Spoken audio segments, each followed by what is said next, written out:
Cowboys are making the pick at 12. It is Alabama guard Tyler Booker. Oh, you're not seeing this. Am I surprising you every time I announce it, Sam? I'm not paying attention to the chat as much. So, yeah. I like when you're surprised. I'm going to be the guy that surprises you every single time. Tyler Booker is the pick at 12. Now, the second straight year the Cowboys have gone offensive lineman, and I think a lineman with questions. But yeah, Booker's a mauler. He's big. I got to break down his workout and everything, but your thoughts on Booker and this being the pick for the Cowboys? I mean, look, I'm not a Dallas Cowboys fan, but this doesn't feel like it's going to feel great for the Cowboys in terms of, hey, we just drafted a guard at 12 overall who was a consensus, fringe first rounder? Where did he end up being in the consensus board? 28. So 28 to 12, it's got to fall into the category of reach. Look, Booker is fascinating because he's a big mauling offensive lineman that you feel would be good in a gap scheme, not so good in a zone scheme, in an era where most people are playing zone most of the time in some way, shape, or form. He's also, again, you could kind of work with that, but his workout was historically bad. So he's a guy where, okay, the tape's good. I don't know that many people who looked at Tyler Booker's tape and didn't like it, right? Looked at him and went, man, that guy can't make it. He's not a good player. But there's a lot you have to ignore or a lot of thresholds that he doesn't meet. If you're in that world of what is draft evaluation with all these data points, do we just eliminate players that don't clear this line, don't do this, don't tick this box? There's quite a lot of boxes he doesn't tick. All right, there's a lot of analysis here on Booker. I think he's a pretty good player, despite the mauler that we've described. PFF grades are better in pass protection than run blocking. So, you saw that on film. I think he's a good pass protector. It's just he's a different type of guard, right? I mean, we've seen a lot of these studies on shuttle time and on 3-cone and the movement skills for guards, and those are the guys that end up becoming long-term starters. That's a place that he's well below average. It shows up on the field. I think he wins with length. He wins with size, even in pass pro. And I think he sees stunts and twists, which is a huge part of today's NFL in pass protection. My worry is when he has to adjust to them, he's just so slow-footed. So the workout stuff, it's not like, hey, we're looking at the combine and forgetting the tape. The tape shows a guy that struggles to adjust quickly in pass protection, especially when you have a looper, you have somebody coming around and he has to make a quick adjustment. So I think that's a massive issue. And then you look at the workout, he ran a 5.38. So I'll just give you what he ran and what solid or better guards usually are, guards and centers. The average is 5.09 in the 40. He ran a 5.38. 10-yard split, 177 versus 19. Shuttle, 4.58 versus 4.84. Cone, 3.764 versus 7.96, almost 8. Once you get to the 8 for the cone, it's not great. It was an all-time bad workout for an interior offensive lineman.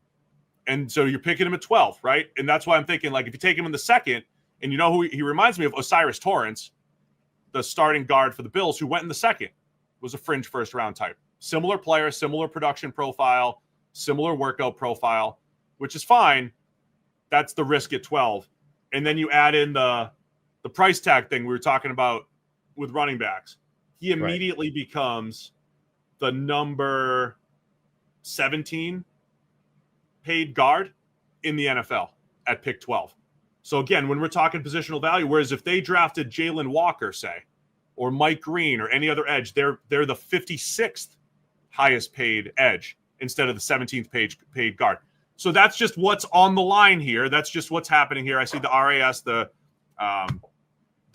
relative athletic score, 3.9. I described it granularly. When you roll it all up, it is historically bad as a workout for Tyler Booker, especially for a top 12 player. All right, that's enough of that, Steve. Over 50% of the people listening to this are not subscribed right now. So click that button, and then we can get back to whatever it is Steve's telling you about. Yeah, and look, this is, the sort of context of all this is Zack Martin retires, a Hall of Fame caliber offensive lineman, a guy that's been a stalwart for them for a decade. We've just hit free agency where Jerry Jones says he doesn't believe in, filling holes. He believes you do that in the draft. But the point you're making is good. You're drafting high enough here that you're making this guy a pretty well-paid player at that position. And is he going to be better than average as a starting guard, quickly? I don't know.